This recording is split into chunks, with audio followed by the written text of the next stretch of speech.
week of our meatball month. I am so excited about our menu today.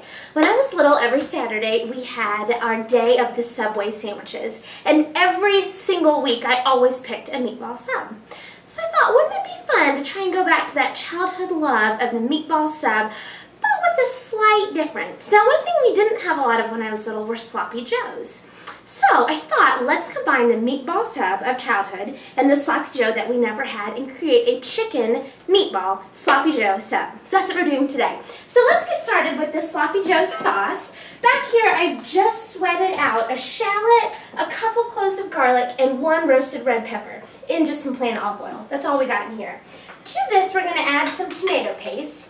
I love adding the tomato paste at this point because there's time to actually kind of cook it. It gets kind of nutty and really rich tasting and warm, and it adds a great depth of flavor. If you wait till the end to put it in, it never gets that really developed tomato essence to it. So go ahead and put it in now and kind of kick up that heat. You'll start to smell, it kind of smells like wine or cherries. It's really rich smell. That's when you know it's ready for the next phase. So we're going to go ahead and cook that for just a minute. The color also changes. It becomes much deeper, almost like a mahogany color. So look for those as you're cooking it. This heat is pretty high, so we are almost there. And this is just a plain sloppy joe sauce. Again, something I didn't make a whole lot of, well, you know, when we were younger, but it's delicious, absolutely delicious, and going to be great with these chicken meatballs. Now, this is just plain ketchup. We're going to stir in some of that. Who knew sloppy joes were really primarily just ketchup? How easy. This is one of those super quick meals you can put together in less than 10 minutes, I promise. You'll see.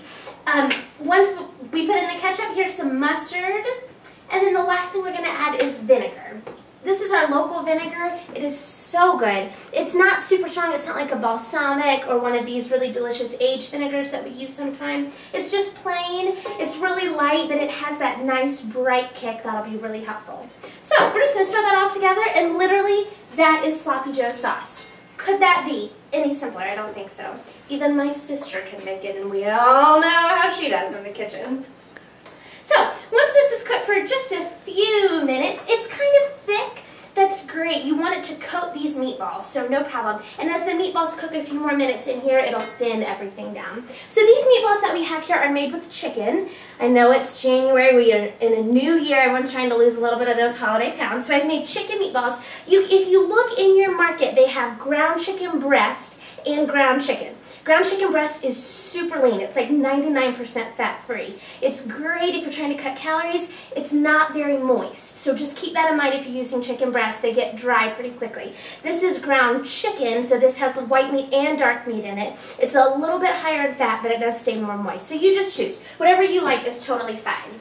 So I'm going to stir these in and just let them go. Now these have been pre-cooked. Remember, like we've been talking about, meatballs are this awesome way to save time. Go ahead and cook them if you want, and then freeze them, and they'll be ready to go whenever you are, which I just love.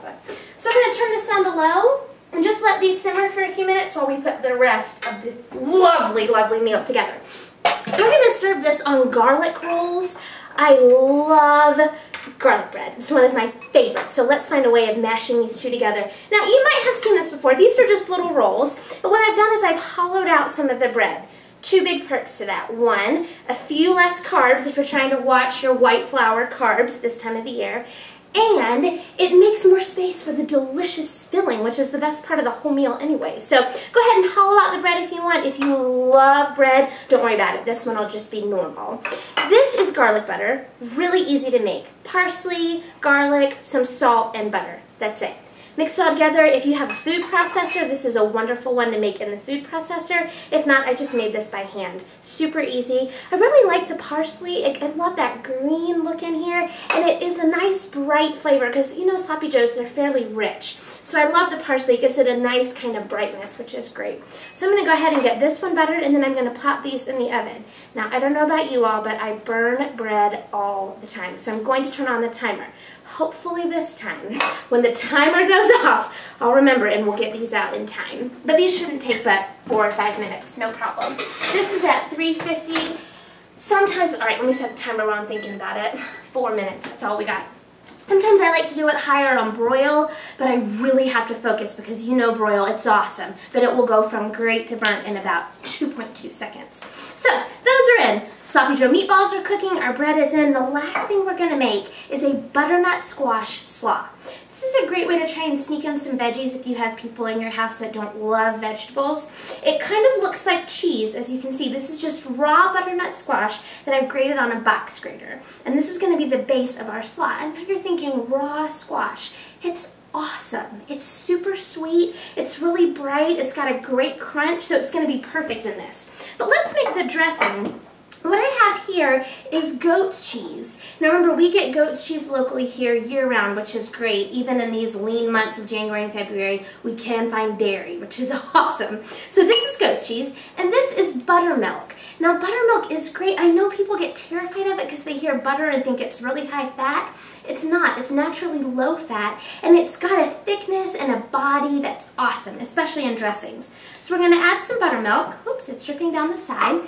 And then some chili pepper flake, just a few. And then the last thing I need is some vinegar. I'm going to grab my vinegar that we use here. Oh, these meatballs are looking incredible. Add some vinegar here to brighten this up, and that's it. Could that dressing be any easier? I told you this meal would come together in literally 8 or 9 minutes. You can't say you can't cook an awesome meal at home because it takes too long. I promise you we can do it. So here's the dressing, and that's going to go right over the slaw. You know what? I'm going to taste it. Sometimes it needs some salt. But you know what? It doesn't. That goat cheese and that vinegar together, no need for extra salt. Another great way. You know, vinegar and lime juice, it actually sits on your taste buds the same place salt does. So if you're trying to find a place to cut salt, think about adding some vinegar or some citrus or something. It'll kind of fool you into thinking you actually have a saltier meal than you do. And I love salt. So I'm going to pour this right over the butternut squash and let this sit for just a few minutes. These flavors together, I cannot tell you how delicious they are. It's kind of creamy and really bright and crunchy from the butternut squash. It's awesome. One of my favorites. I mean, it's almost better than the meatballs from the Subway. I'm not going to lie. And I've probably had that 10,000 times at this point. So, you know what? I'm smelling the bread. Let me peek. Oh my gosh, it's looking so good. Let me put the rest of this stuff out here so we're ready when the bread comes out. I'm just going to put a little bit of goat's cheese actually on the rolls themselves. One of my favorite parts about the meatball sub was the melty cheese on it. So this is just my little homage to that melty cheese. It's some goat's cheese. Again, when you use a really strong cheese like goat's cheese or blue cheese, you don't have to use quite so much because the flavor is really bright. Again, a way to slightly cut calories if you want. I mean, put on as much as you want. I could put on pounds of it, but we'll just put a little bit for today since we're trying to lighten it up a little bit. Oh, our bread looks so delicious. Let me grab this plate. You know what? We are ready to eat. It has been less than 10 minutes and we have a delicious meal put together. I'm going to grab this one that has the bread hollowed out so I've got more room for delicious treats. A little bit of goat's cheese on here. We're going to grab those meatballs right out of the Sloppy Joe pot. Oh my gosh, I wish you could smell this. It smells out of this world. I mean, you put on as many as you would like. I'm going to add 3. I think you know what, I might just be able to add 2. No, don't try. 2 is plenty. I'm going to put on some slaw, and this meal is ready. I cannot tell you how amazing this looks, how amazing this smells, and how easy oh, there's my timer. I beat the timer. Who knew? I'm going to take a bite and tell you just how incredible this is. Oh, the slaw, the meatball. Let me find a good spot. Oh my. You have to try this one. Have a wonderful week. I'll see you next week for our last meatball. Bye.